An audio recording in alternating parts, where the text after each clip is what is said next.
반갑습니다. 초롱부동산 TV 소장 방희선입니다. 세월이 정말 빠르다는 게 대연 DIL이 엊그제 일반 분양을 한 것 같은데요. 다음 주 1월 18일이 되면 어느새 6개월이 지났습니다.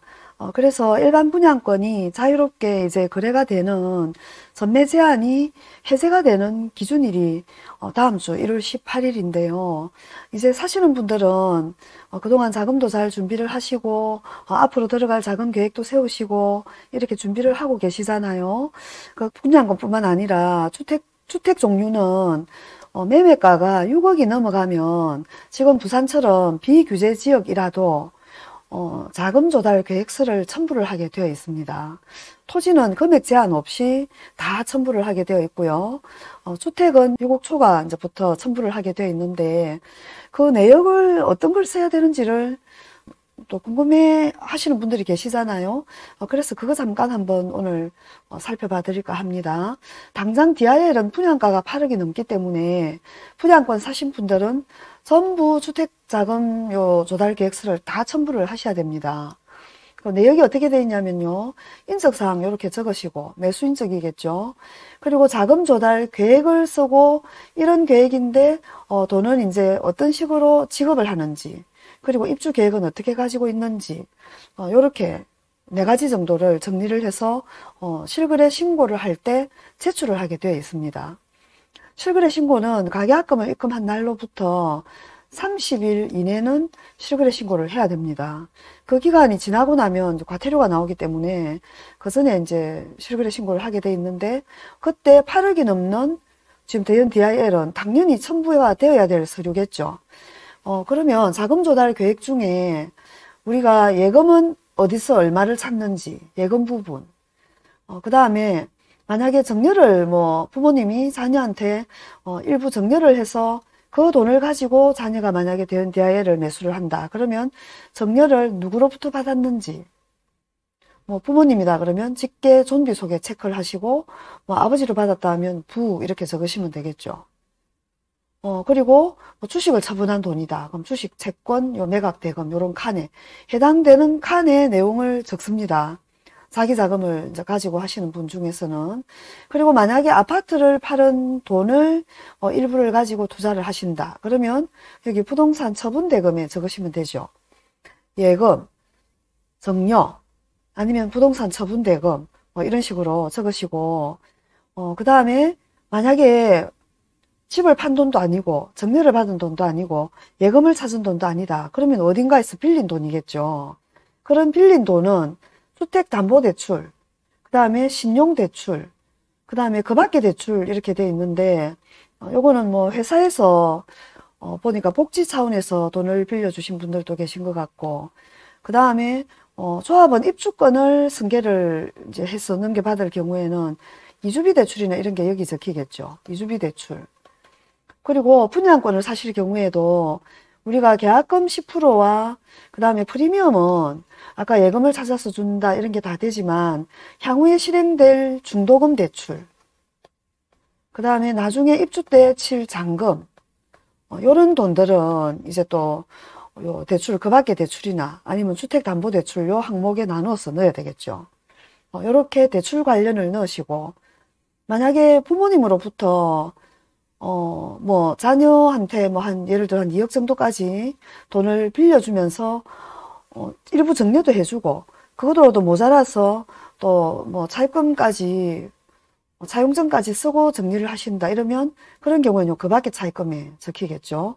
여기에 직계 좀비 쓰게 체크를 하시고, 부모님으로부터 빌렸다. 부 적으시고, 차용증 받아 놓으시고, 그거는 또 서류를 서로 인감증명서까지 한 부씩 첨부를 하고 언제 갚기로 하고 이자는 얼마씩 준다든지 이렇게 약정을 한 내용을 등기소에 가시면 확정 일자를 찍어주는 곳이 있습니다. 거기에 가셔서 실제로 돈을 빌려주고 받은 그 날짜에 차용증을 썼습니다 하는 그 증거 자료로 그냥 확정일자를 하나 받아서 보관을 또 하시는 거죠.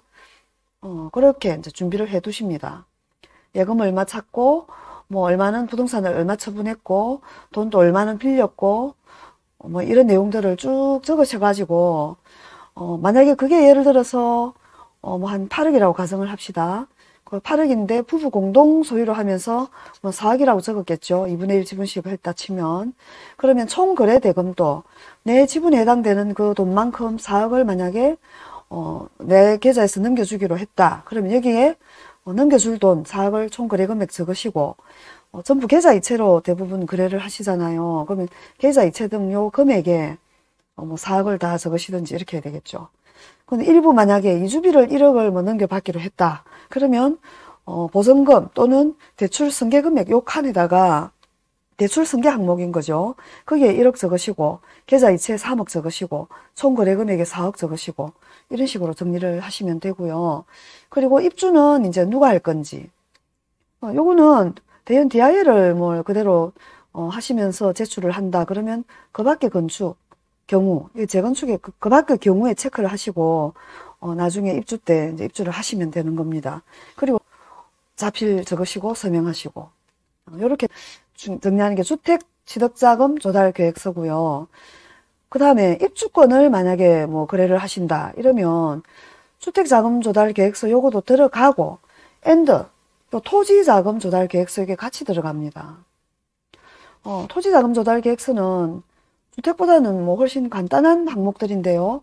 마찬가지로 인적사항 적으시고, 예금을 뭐 얼마를 찾았다. 그러면 예금 얼마 찾은 거 적으시고, 돈을 빌렸다. 빌린 거 적으시고, 정려받았다. 정려받은 거 적으시고, 쭉 적으라 하는 그대로 적으시면 됩니다. 적고, 마찬가지로 요 토지는, 입주권은 그 종전 토지 금액 있잖아요. 예를 들어서 감정가가 1억짜리를 P를 만약에 뭐 2억을 주고 예를 들어 3억이라고 하면 요 3억에 대한 걸 부부가 또 2분의 1 지분이다. 그러면 1억 5천씩에 해당되는 걸 토지자금 조달 계획서를 냅니다. 요렇게. 요것도 내고 그 다음에 분양가 이제 그 가액에 조합원 분양가 총액 플러스 P. 조합원 분양가가 3억이고 P가 2억이라고 하면 5억이 되겠죠. 5억.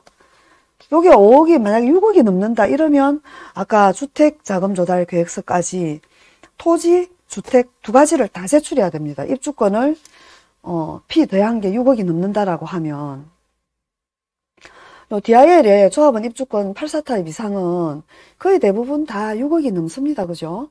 조합원 분양가에다가 프리미엄 준 걸 더하면 6억이 넘습니다. 그래서 토지자금 조달 계획서 그 다음에 주택자금 조달 계획서 두 가지 다 쓰셔야 될 입주권 경우가 많고요.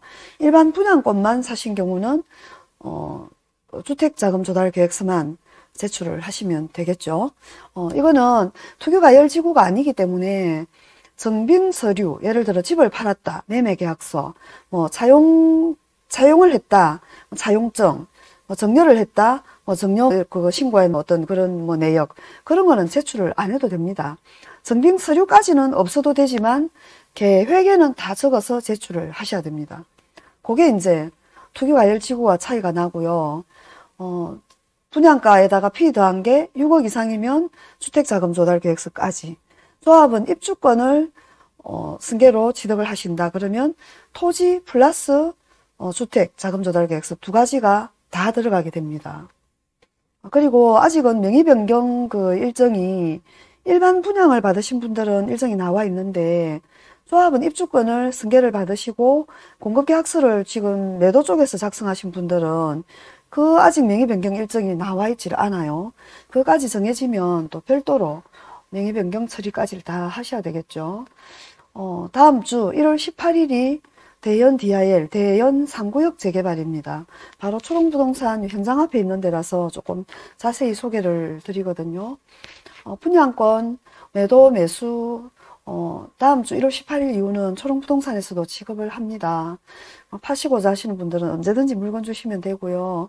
사시고자 하시는 분들도 초롱소장과 상담해서 진행하시면 편안하게 매수하실 수 있으리라 생각합니다. 행복한 주말 되십시오. 늘 구독해 주시고 좋아요도 해주시고 하셔서 너무 감사합니다. 초롱부동산 TV 소장 방희선이었습니다. 감사합니다.